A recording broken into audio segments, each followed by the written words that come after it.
Your breakfast is lying to you. Not with obvious sugar bombs or cartoon mascots. It is lying to you with words like heart-healthy, whole grain, and natural, printed on boxes that sit right next to each other on the same grocery shelf. And the most unsettling part is this. The cereal quietly destroying blood sugar control in millions of American kitchens every single morning looks almost identical to the cereal that could actually protect it. Same aisle, same price. Sometimes even the same shelf. The difference is not visible to the eye, but it shows up on a glucometer 90 minutes after breakfast. It shows up in your energy by mid-morning. And it shows up in your HbA1c 3 months from now, either working for you or working against you. Today we are going through 5 categories of breakfast cereal, ranked from the ones doing the most damage to the ones that genuinely change your morning glucose curve. Real glycemic index numbers. Clinical study results. Specific brand names you can find at Walmart and Costco this week. But before we get into the list, there is one thing you need to understand first. One concept that changes how you read every cereal box you will ever pick up again. Because without it, even the rankings will feel like random numbers. With it, every single data point I give you will make immediate, permanent sense. Every cereal starts the same way. A whole grain in its natural state, surrounded by intact cell walls, layers of fiber, and tightly packed starch. Your body has real work to do breaking through all of that. Glucose enters your bloodstream slowly. The blood sugar rise is gradual. That is exactly what someone managing type 2 diabetes needs from breakfast. But then the factory steps in. To create the puffed shapes, the uniform flakes, the satisfying crunch of every mass-produced cereal on the market, manufacturers run grain through a process called extrusion. Extreme heat. Intense pressure. The grain is forced into shape before it cools. And that process does something to the starch inside called pre-gelatinization. In plain terms, the factory has already partially digested the grain before it reaches your stomach. The starch that your digestive system would normally spend real time breaking down has already been cracked open by heat and pressure. So your digestive enzymes face almost no resistance. Glucose floods out fast. Blood sugar spikes hard. The fiber is still on the label. The whole grain claim on the front is technically accurate, but neither of those things matters after the manufacturing process has already destroyed the starch structure. The same extrusion that cracked the starch open also disrupted the fiber's ability to slow your glucose absorption. Fiber works by creating a physical barrier between digestive enzymes and starch. Once that structure is rearranged, the protection disappears, even if the fiber content number on the panel stays the same. This is why 2 cereals with nearly identical ingredients can have glycemic index scores 60 or 70 points apart. Processing controls your blood sugar response more than any ingredient does. Hold on to that. Everything that follows will make complete sense once you do. The first category fills the most shelf space in every grocery store in America. Corn Flakes carry a glycemic index of 81. Rice Krispies sit at 82. Cheerios land at 74. Rice Chex hits 89. These are not obscure products. These are the cereals that have been in American homes since the 1950s. The ones your parents ate. The ones your grandparents ate. And for many people watching right now, the ones sitting in the pantry this very morning. Every single one of them sits in the danger zone for someone managing type 2 diabetes. The clinical evidence is not vague. A study published in the American Journal of Clinical Nutrition measured Corn Flakes at a glycemic index of 131 in one analysis. The glucose response was 40% greater than a comparable grain-based food, and insulin concentrations were significantly higher. In someone with type 2 diabetes, that insulin response does not work efficiently. Glucose stays elevated. The spike does not come back down the way it should, and you are left with sustained high blood sugar from a bowl that the box told you was a healthy breakfast. Cheerios deserves a specific moment here, because its story is more complicated.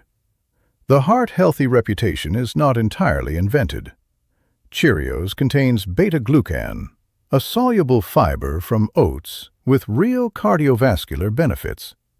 But beta-glucan's blood sugar protection depends on the oat being structurally intact. The puffing process that creates the familiar O shape pre-gelatinizes the oat starch and dismantles the physical structure that allows beta-glucan to form a protective gel in the gut. The fiber is still chemically present. The blood sugar protection is not. Glycemic index of 74. The label is not lying to you, but it is leaving out the part that matters most for your glucometer. The second category is where things get genuinely confusing, because these cereals look like the responsible choice. Earthy packaging.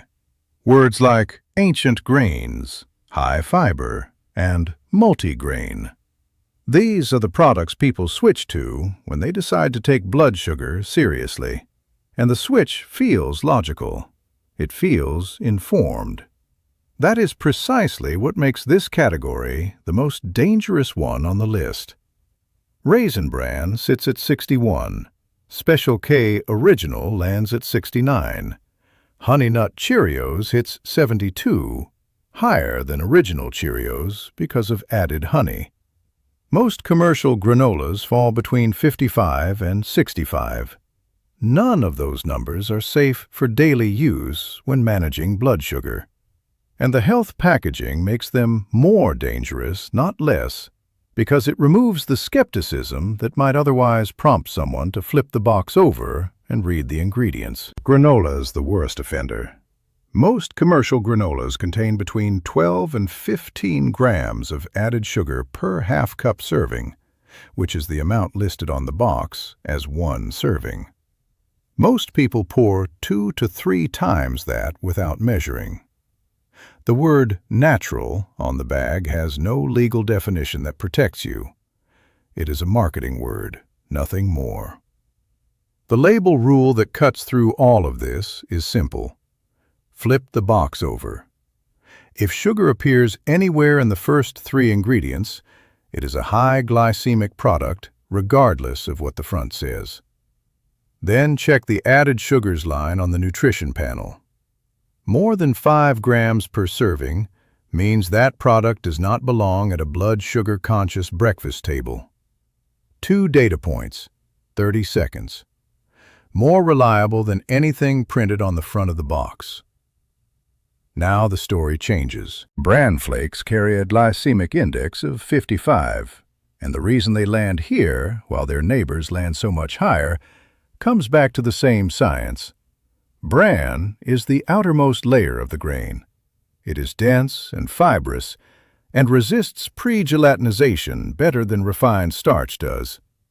When bran cereals are manufactured, that outer layer creates a partial barrier that survives the flaking process well enough to meaningfully slow glucose absorption. Not perfectly, but enough. The difference between 74 and 55 is a noticeably flatter blood sugar curve after breakfast. Less insulin demand on a system that already struggles.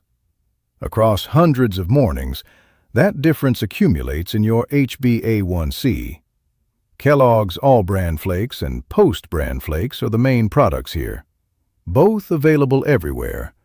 Both priced lower than most of the premium cereals in Category 2 that we're doing more damage. Two additions push Bran Flakes even further.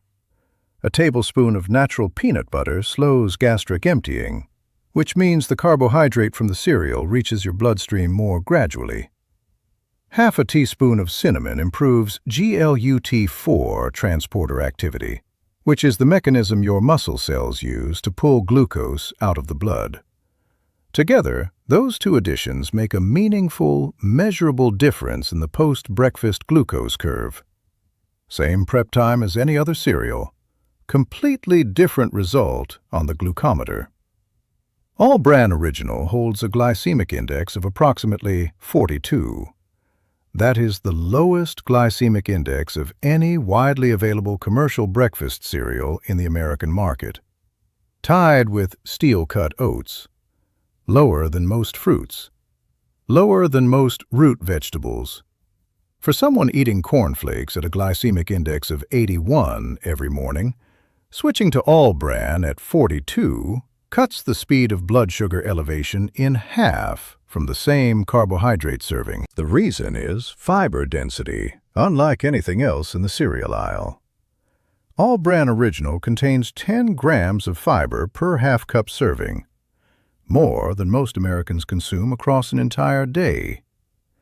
That insoluble wheat bran fiber creates a thick, viscous layer along the intestinal wall that physically slows glucose movement into the bloodstream, not just from the cereal, but from everything else eaten at the same meal. Whatever else is on the breakfast table moves more slowly through digestion because of the fiber matrix All-Bran creates. There's also a ripple effect worth understanding.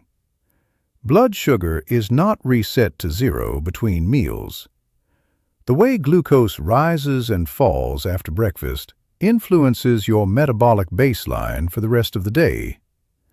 A flat, gradual morning curve creates stability that carries through to fasting glucose the following morning.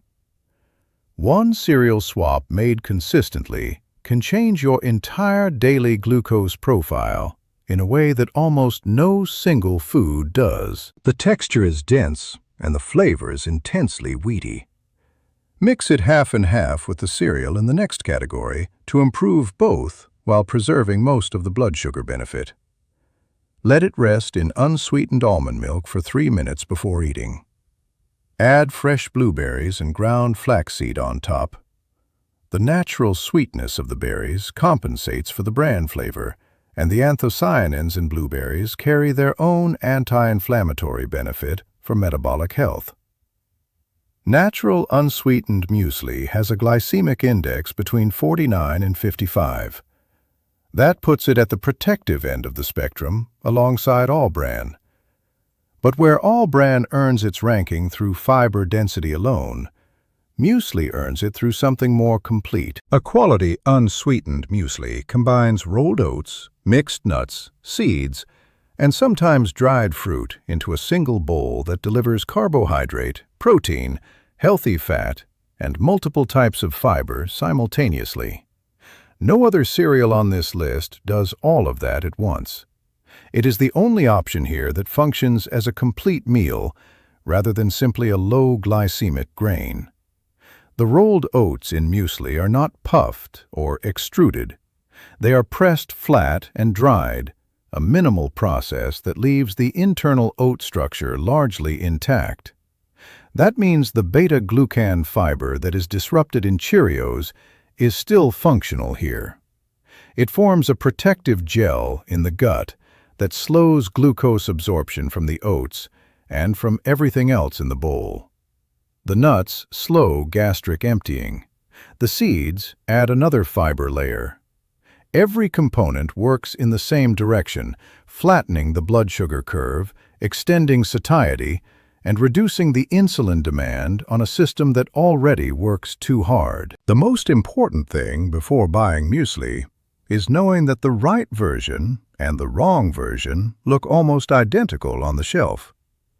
Natural Unsweetened Muesli has 0 added sugar and a glycemic index of 49 to 55. Commercial Sweetened Muesli adds honey or syrup and changes that profile significantly. Flip the bag over. Check the added sugars line, 0 or close to it. More than 5 grams, put it back. Bob's Red Mill Muesli is the most widely available unsweetened option, sold at Walmart and Costco. Alpen, no added sugar, and Familia Swiss Muesli, no added sugar, are reliable alternatives at most major grocery stores. Here is the preparation that takes muesli from a good breakfast to one of the most blood sugar protective meals available at any price point. The night before, mix half a cup of natural unsweetened muesli with unsweetened almond milk or plain Greek yogurt. Stir in a tablespoon of chia seeds. Refrigerate overnight. What happens in that bowl while you sleep is called retrogradation. The oat starch absorbs the liquid and, under refrigeration, partially converts into resistant starch. Resistant starch passes through your small intestine largely undigested. It contributes almost nothing to your post-meal glucose rise. The chia seeds add soluble fiber that forms its own separate gel, slowing absorption even further. If you use Greek yogurt instead of almond milk, the added protein improves the blood sugar response and keeps you full well past mid-morning. 3 minutes of work the night before, a completely different number on the glucometer by breakfast. Here is where everything lands. Corn Flakes, Rice Krispies, Cheerios, Rice Chicks. Glycemic Index 74 to 89. Pre-gelatinized starch. The health claims on those boxes describe what the grain looked like before the factory touched it. Your glucometer describes what happened after breakfast. Those are 2 different stories. Raisin Bran, Special K, Granola. Glycemic Index 58 to 72. Hidden sugar. Packaging that signals health while the ingredients list tells a different story. The most dangerous category on this list precisely because it feels like a solution. Bran Flakes at 55. The first genuinely protective option. Add peanut butter and cinnamon, and the impact drops further. Available at every major grocery store for less than most of what it outperforms. All-Bran Original at 42. The lowest commercial cereal glycemic index in America. 10 grams of fiber per serving. A blood sugar curve that extends its stabilizing effect across the entire day and into the next morning's fasting glucose. Natural Unsweetened Muesli at 49 to 55. The most complete nutritional profile on this list. Soaked overnight, the resistant starch formation drops the effective impact even further and turns 3 minutes of evening prep into one of the most powerful blood sugar decisions you can make. Go to your pantry today. Look at what is on the shelf. If it is anything from the first or second category, you now know exactly what it has been doing to your blood sugar every morning, and you know why. On your next grocery run, replace it with All-Bran, Natural Unsweetened Muesli, or Bran Flakes as a starting point. Same aisle, similar price, completely different number on your glucometer 90 minutes later. That single swap, made consistently, is where the change in your HbA1c 3 months from now actually begins. Not a new medication, not a complicated meal plan. One box, one decision, one different breakfast tomorrow morning.